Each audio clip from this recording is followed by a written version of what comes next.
I'm with Hada Sela from Committee for Accuracy in Middle East Reporting and Analysis, and today we're looking at the BBC.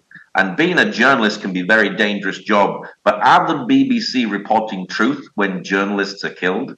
Oh, that's a very complicated question. What we've seen in the past, and I'm going back right to October 7th because we need to look at the whole picture as a whole. Even before October 7th, the BBC had a very particular way of reporting on journalists being killed in war zones.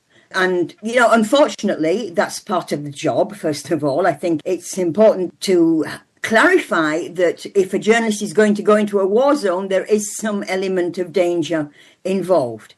But since October 7th, we've seen an upgrade in the BBC's way of reporting this topic. We've seen, I can't even count how many anymore, dozens of reports, BBC reports about journalists being killed by Israel in the Gaza Strip, who later turned out to be members of Hamas or members of the Palestinian Islamic Jihad, or they were working for media outlets connected to those organizations. And the BBC, even when such information did emerge eventually, the BBC then dismisses it, downplays it, or queries it even. And now more recently, we're seeing the same mode of reporting from Lebanon. And we've had several incidents recently. There was one a couple of weeks ago, a woman named Amal Khalil, who works for a Hezbollah-linked paper called Al-Akhbar, The editor of Al-Akhbar, by the way, is an advisor to Hezbollah officials, so it's not exactly an impartial media outlet. She was killed. The BBC told part of the story. It didn't tell its audiences that she was with two Hezbollah terrorists at the time. It just mentioned two men. It didn't tell its audiences that she had gone into the zone. She'd crossed the yellow line and gone into the zone, which is under Israeli control at the moment since the ceasefire. So the BBC got part of a story, or the BBC's audiences rather got part of a story. And there's been very little interest in telling the proper story. Now, we've seen this time and time again. We also saw a few weeks ago, at the end of March, there was another journalist called Ali Shoaib who was killed together with, he actually worked for Al-Manar, which is a Hezbollah-owned outlet. And he was with two journalists called Mohammed and Fatima Fatouni, brother and sister, who worked for Al-Mayadeen, which is a Hezbollah-affiliated outfit. Again, Ali Shoaib has stories that go back at least 2 decades about exposing the locations of IDF troops and things like that. But BBC audiences, again, got part of the story.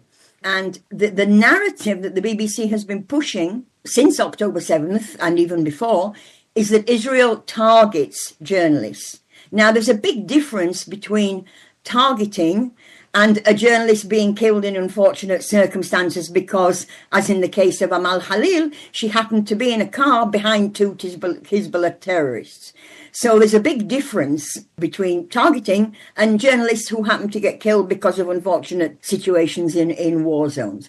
And that narrative is very much being pushed by the BBC, and I would say by other journalists too, not just the BBC. I saw a couple of days ago that there's a Sunday Times journalist who wants some sort of independent committee to investigate these crimes against journalists. And crimes is a word which is appearing more and more.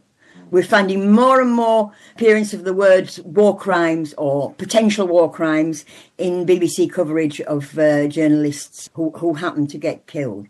My question is, why are Western journalists not concerned by the abuse of their profession by Hezbollah-linked or Hamas-linked people who are presenting themselves as journalists? I mean, let's be perfectly honest. You don't actually have to have any sort of professional certification to be a journalist. Anybody can put on a press vest and take out their camera or their phone, because everybody has one in their pockets these days, and present themselves as a journalist. So why are Western journalists not concerned by this abuse And in Gaza in particular, there's definitely been abuse of their profession. And why are they not concerned by the fact that there are media organizations that are linked to terrorist organizations? In fact, they're presenting them as legitimate media organizations. Now, so my question, and I don't have an answer to it, is why are journalists not making the differentiation between, say, the BBC or CNN and an organization like Al-Mana or Al-Mayadeen or Al-Quds Media, which belongs to Hamas, for example? A journalist being part of a terror organization is working for a terrorist organization. That makes him a legitimate target, doesn't it? Although even though accidents do happen and journalists are killed, doesn't that make them a legitimate target for being the voice piece of a terrorist organization? Yeah, I mean, if you look at international law, which is one of the things the BBC loves quoting, but of course, journalists technically are civilians. But if a journalist is acting for a terrorist organization, then they lose that civilian status. Is this meant to deceive people, or is it just sloppy journalism? I think it's part of a bigger picture that we're seeing, where the narrative is more important than the facts and an impartiality. You know, the BBC has the words accuracy and impartiality at the top of its flag, if you like. They claim to produce accurate and impartial reporting. They're always telling us that this is news you can trust. I think we're seeing in recent years an erosion of the adherence to accuracy and impartiality and a focus more on presenting a narrative. And I've got a fantastic example from this morning. A few days ago, the BBC reported on an Israeli strike on a car in the Gaza Strip. And they quoted the Gaza Civil Defense Organization, which is run by Hamas, of course. And the Gaza Civil Defense Organization said that one of their first responders, i.e. some sort of medical professional, had been killed in this strike. 2 days later, it emerged, the IDF put out an announcement giving the details of the target of that particular strike. And the person described as a first responder turned out to be a Hamas terrorist who had taken part in the October 7th atrocities. And in the car with him were two additional Hamas senior figures, two additional Hamas officers. I made a complaint to the BBC and I asked them to amend their article to explain that this person wasn't a first responder. He might have been a first responder as well, but he wasn't only a first responder. He was a Hamas terrorist. And so were the other two people in the car with him. Just this morning, I've got a reply to my complaint. And the reply is, well, the IDF's announcement came out 2 days after our article, and we don't update our articles. That was what we knew at the time. We don't update our articles. They could update it if they wanted to. Yeah, they can. It's online. It's 3 minutes of a job, you know. But that, to me, displays, and it's not the first time I've had answers like this either. There was an incident in Lebanon, I think about maybe 2 years ago, where some UNIFIL soldiers were injured, and the BBC presented it as an Israeli strike on UNIFIL soldiers. It turned out later to be a Hezbollah roadside bomb, which had injured these soldiers. And again, I got this, well, this was what we knew at the time response. So we're not going to update our article. So they did do some small updates, but they still included the claim that Israel was responsible for this attack. So that's not a commitment to accuracy. That's not a commitment to proper journalism. It's creating a narrative. And I think we're seeing it, not just with the BBC, I think we're seeing it in the media in general these days. And I think that it's very, very worrying. You know, I think those of us who remember and I'm going to show my age now, who remember the old-fashioned media, which was printed newspaper, where you knew that an article had been fact-checked, that I don't know how many editors had gone over it before it actually saw the light of day. You can't trust that anymore because, especially in the internet age, things go up so quickly, and there's some sort of thing with media outlets that they have to be the first to get the story out. And that very often comes on the account of accuracy and impartiality. So the fact that, to be honest, we can't trust the media anymore. And I think that's something that maybe a lot of people in the West are not very aware of or not sufficiently aware of at this point in time, because it affects how people react. It affects how people see stories, see issues. You know, I don't know if you experience this as well, Paul, but I keep seeing people who meet people abroad, you know, in the United States or in the UK, who don't know that October 7th happened. All they know is that Israel invaded Gaza. Yeah. They don't know about why Israel invaded Gaza. And I think that it's something that as a Western civilization needs to be really, really concerned about. Yeah. It's strange because anyone can get a journalist piece wrong, but when you won't correct it, when you actually get the facts, that's very, very disturbing. We all make mistakes. The BBC has a very frustrating complaints process. I don't know if you've had experience of it. You need to be very determined to get through the BBC's complaints process. They're very good at fobbing people off. But that complaints process should be the BBC's safety net. Yeah. If people write in and say, hey, you got this wrong, guys, or as so often happens in a war zone, more information has come to light that maybe that information really wasn't available when you put your article out 2 days ago. But now it is. Yeah. So that's a very relevant part of the story that you need to include in your reporting. You know, the BBC, it describes its own online content as permanent public record. Yeah. And it states that its online archive, if you like, can serve historians, can serve journalists who in the future will be writing about something connected to the same story. If it's wrong, then it's not worth anything. Yeah, it's a lie at the end of the day. Yeah. Mm-hmm. Wow. Another story we're talking about, Moan Barghouti is probably the most well-known Palestinian prisoner and could possibly succeed Mahmoud Abbas. How has the BBC reported his claims? Yes, Moan Barghouti, he's a favourite within some circles. They recently did an article about him. It was very interesting, actually, because the whole article, if you looked at the backwards at the chain of how that article originated, Barghouti's son, who spends a lot of his time campaigning for his father, he's in the United States at the moment, meeting with people, he told the BBC the story. He got the story from Marwan Barghouti's lawyer, who got the story from Marwan Barghouti himself when he visited him in prison. And Barghouti claimed to have been abused in prison. Obviously, I cannot say if that's true or not true. But the point with the BBC's report was, there were two very interesting points. First of all, one is the Mandela comparison. They present him as the Palestinian Nelson Mandela, which is a very dubious comparison, to say the least. And it's part of a publicity campaign. And this is another very worrying thing that we see all too often, is the BBC joining publicity campaigns, ostensibly as independent reporting, but it's actually, the BBC website is available to anybody in the world. It's actually opening up the story to people in anywhere in the world. And we see this time and time again, not just in the Barghouti case, but in other cases too, where the BBC actually promotes campaigns. And it can be campaigns by individual people, like this one, or it can be campaigns by NGOs, be it, Amnesty International, Human Rights Watch. Every time NGOs like that put out some sort of report, the BBC immediately amplifies it with their own report on their report.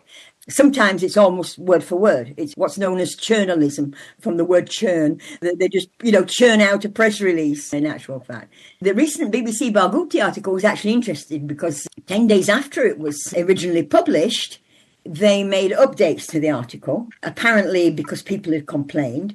And only in these updates 10 days later did they get round to saying that he was serving 5 life sentences because he'd been involved in the murders of 5 people in terror attacks, and that he was serving another 20 years for an attempted attack and another 20 years for being part of a terrorist organisation. Now, that information wasn't in the original article. Wow. And you can imagine how many people, close to zero, are going to go back to read that article 10 days later on the off chance that maybe it's changed. Yeah. Now, I've been campaigning for years, and I've been telling the BBC that they need to have on their website, they need to have a corrections and clarifications page where people can actually go in and see which articles have been updated or corrected or amended. but they don't. And so the whole premise that people are going to go back and find the proper information because we added it 10 days later, it's ridiculous. It's absolutely ridiculous. Well, you don't. Again, that is something we see time and time. Yeah. No. When you've read something, you've read something. You don't go back to see if it's been changed. Another story we're talking about is the BBC went to Metula. How was their reporting when they went up to there? They went to Metula twice in 6 weeks. Once at the very beginning of the war with the current war with Hezbollah, after March 2nd, after they joined the fighting. And they sent a reporter. Now it's 3.5 hours from the BBC's office in Jerusalem to Metula. It's a 3.5 hour drive on a good day. They sent a reporter there early in the war who stood in a certain place in Metula, just outside the town actually, and reported on what was going on in Lebanon. He didn't say a word about what was going on in Metula. 6 weeks later, they sent another reporter who stood in the same place and told people what was going on in Lebanon. Metula has been one of the hardest hit towns in the north of Israel. In the previous war, the war between 2023 and 2024, about 60% of the buildings there, including homes and public buildings, were damaged or destroyed. The tourism, it's a very small town. It usually has about 2,000 occupants, residents. And a lot of people make their living from tourism. Tourism was just destroyed, completely destroyed. A lot of people make their living from agriculture. A lot of fields and agricultural lands were destroyed. Orchards were destroyed during the war.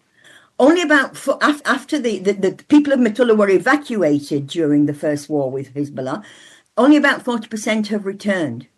And partly some of that is because, for instance, the only primary school was destroyed. So people who have small children couldn't come back because there's no school for them to go to. Yeah. Now, you would think that would be a story. You would think that the BBC would be interested in telling the story of these people who have been, since October 2023, have actually been under fire or for a heck of a lot of the time, or their lives have been upended in one way or another. You would think that would be a story, but it wasn't. Yeah. And I call it the invisible Israelis phenomenon. And we've been seeing this a lot. I've been following BBC reporting from the sites of Iranian missile attacks in the most recent war. I mean, there's so many wars, they're a bit confusing, but the most recent war that started on February 28th. So I've been following the BBC reporting from the sites of missile strikes. And they reported from Beit Shemesh, where 9 people were killed in the first days of the war. Again, it was a report from the place, but there wasn't any interaction with the people. There's been a couple of other reports from sites where missiles have fallen. But again, they did a whole piece on a filmed report. There was an attack on Haifa, I don't know if you remember, a few weeks ago, a Hezbollah attack. And a family of 4 people were just wiped out in that attack. Yeah. They reported from the site, but there was no mention of the people. Yeah. No mention of the fact that an entire family had been wiped out. Mm. And another very interesting phenomenon that I've noticed is that there have been quite a few people injured, strikes, be it from Lebanon or from Iran, it doesn't matter. In Arab towns, those get no mention at all because it doesn't fit the narrative. It doesn't fit the narrative. It's totally one-sided, isn't it? You know, there's no context whatsoever. You live in the north, so you know what it's been like with rockets coming over, but you can't just tell one side of the story because there's 2 sides to the story. Mm-hmm. But even if you are ostensibly telling the other side of the story, you know, you go to report on a missile attack on Haifa, on a residential building that completely fell to pieces. I think you have to mention the people who were affected by it, you know. Yeah. They interviewed a neighbor who said she was really scared. Great, okay. But there were 4 people killed in that building. That's part of the story. Yeah. Yeah, strange.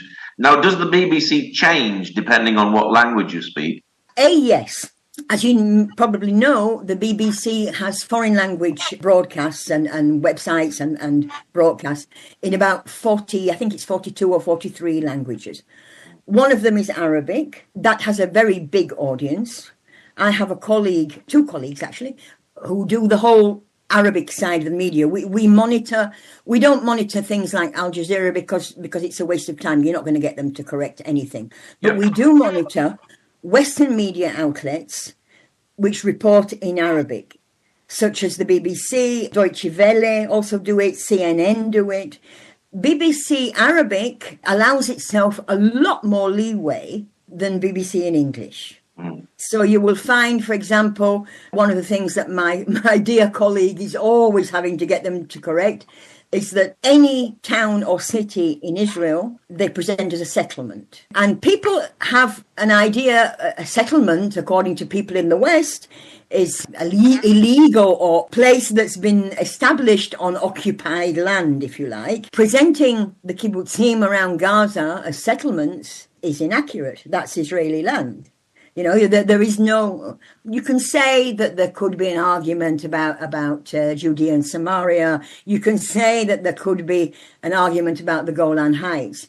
But towns and villages along the Lebanese border, along the border with Gaza, they're not settlements. Yeah. They're Israeli towns and villages. So that's again, it's another example of framing the story and framing the discussion. The BBC also puts out material in loads, as I say, 40-something languages.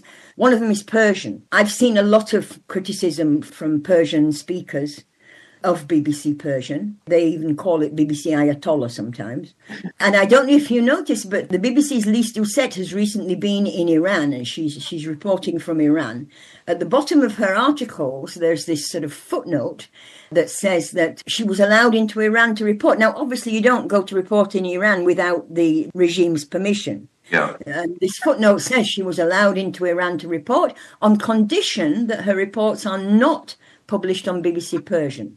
So that's very interesting as well. There was a story a few weeks ago. The man who is heading the Iranian delegation to the talks with the US is the Speaker of Parliament, Ghalibaf. And he is a very colourful type. He joined the IRGC in his youth and fought with the IRGC.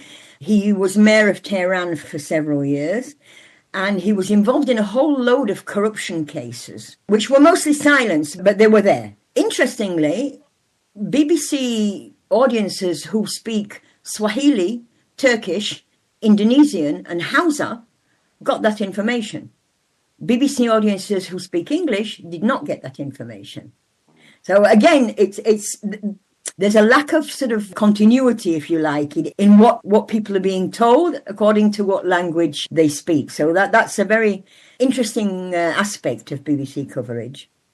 So it's very important that you're keeping the BBC accountable. For people who'd like to know more about the work that you do, what is your website and what sort of articles do you have on there on your website to help the people understand what's going on with the journalism? Yeah. So we're called Camera UK, camerauk.org. That's our website. I cover the BBC together with a colleague. I have a new colleague who's helping me, Leah. She does the BBC radio because I don't know if you know, but last summer the BBC cut off access to a lot of its radio content to people from abroad. And because I'm in Israel, I can't access things. So we took on Leah, and she's based in the UK, and she does BBC radio. And I do the website. Since October 7th, I've been focusing more on the website because, as I say, that's what the BBC describes as permanent public record. A radio programme is usually online for 30 days or so, and then it disappears. But the BBC website stays forever. And so that is what people in 10 years' time are going to be finding. And I'll give you an example. If you go on the BBC News website, and search for the Jenin massacre in 2002, which of course there was no massacre in Jenin in 2002, you will find loads of material on the BBC News website describing a massacre that never happened 24 years later. Wow. So, it's very worrying. I also have another colleague, Adam. He does the rest of the British media. He does the Times, the Telegraph, whatever, the British print media. So that's our website. On that website, we have at the top, there's a menu bar, and you can find help on how to complain to the BBC, how to complain to other outlets, and what you can do. It's headed Get Involved, I think, if I remember rightly. And we publish nearly every day except for Saturday. And we try to provide people with the information that they can use to make their own complaints to the BBC or to any other media outlet. Because the BBC claims that the number of complaints does not affect their approach to an issue. But we've seen in the past, when a lot of people complain, they're much more likely to address something than when one person or two people complain. And I think it's really important for people in the UK in particular to get the facts.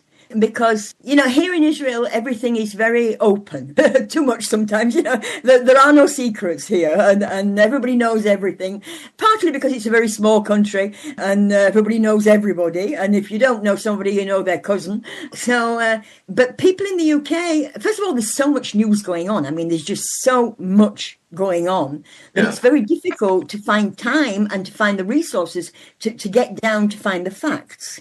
And so one of the things I try to do is to give people the facts so that they can judge a story for themselves. Wow, excellent. Well, Hada, thank you very much for sharing today. Lovely to be with you.